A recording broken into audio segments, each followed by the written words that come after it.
حضرت انس بن مالک رضی اللہ تعالیٰ عنہ روایت کرتے ہیں کہ نبی کریم صلی اللہ علیہ وسلم نے فرمایا، اللہ تعالیٰ نے دین کی جس چیز کو سب سے پہلے لوگوں پر فرض کیا وہ نماز ہے۔ جس چیز کو سب سے پہلے فرض کیا وہ نماز ہے، اور جو چیز سب سے آخر میں باقی رہے گی وہ نماز ہے،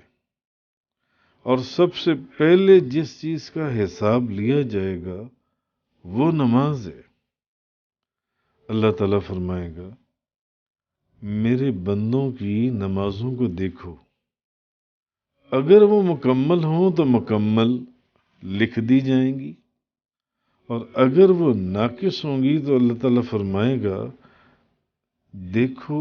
کیا اس کے پاس کوئی نوافل ہیں؟ تو اگر اس کے پاس نوافل ہوں گے تو ان کی فرائض کی جو کمی رہ گئی ہے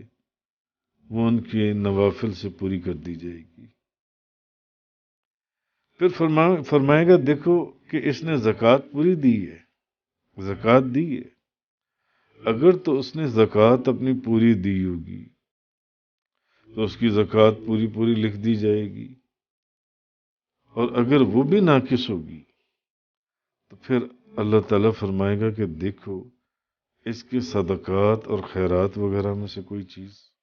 ہے موجود، تو اگر اس نے صدقہ وغیرہ کیا ہوگا تو اس سے اس کی زکوٰۃ کو پورا کر دیا جائے گا۔